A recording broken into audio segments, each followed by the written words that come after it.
Suppose that we wish to approximate a value of f at x1, where x1 is close to x0. In some instances, we may not be able to determine f of x1 exactly because we do not have an explicit formula for x. In other cases, numbers x0 and x1 may be two slightly different measurements of a physical quantity, and we want to estimate quickly the difference between the two. In such cases, our needs are met by finding a good approximation of f of x1. We will consider in this section a simple way to approximate f of x using known values.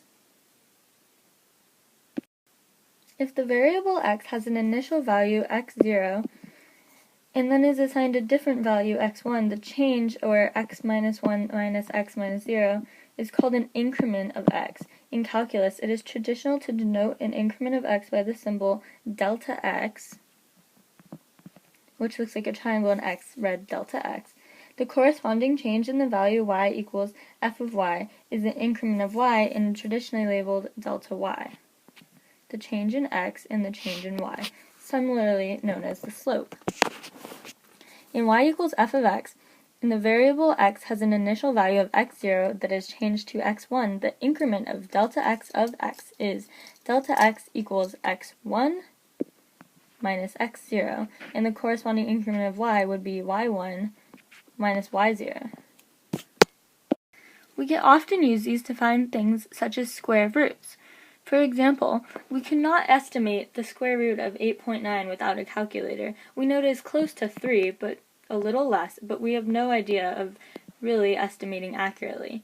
But we can use a function f of x equals root 3 plus x, knowing that x of 0, when we plug it in, is 6, to figure out what 8.9 is. As we have determined our x of 0 to be 6, we must find f of x of 0, which is f of 6, so square root of 3 plus 6 is the square root of 9, which is 3, which we all know.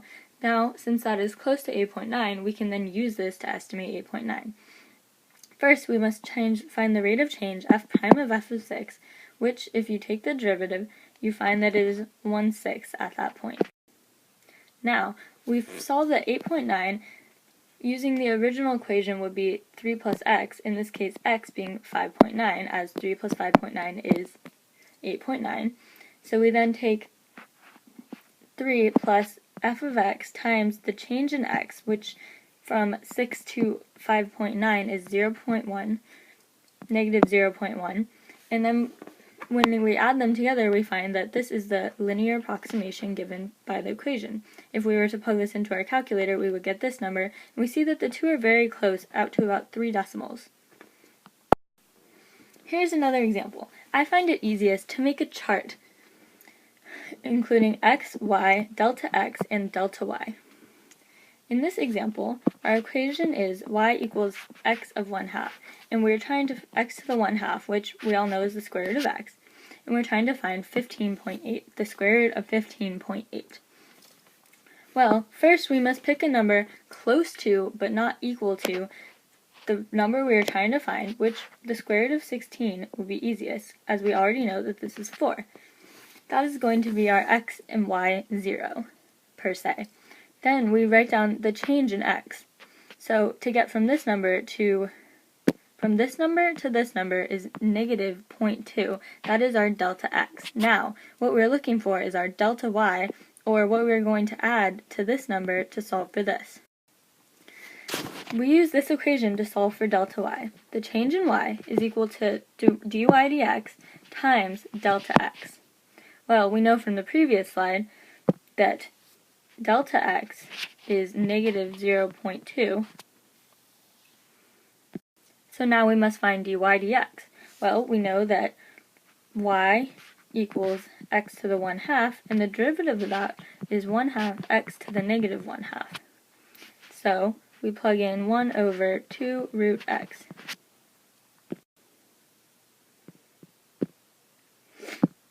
We can see that if we're plugging in our x, which we determined to be 16, we can find that delta y is 1 over 2 root 16, which we all know is 1 over 8 times negative 0.2, or negative 0.025.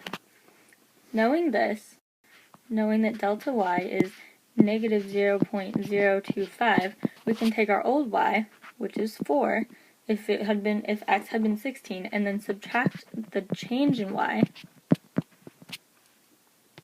to find that the new y, or the linear approximation for 15.8, is about 3.975. Checking this in our calculator, we find that the actual square root of 15.8 is 3.9749, so that ends up working out pretty well.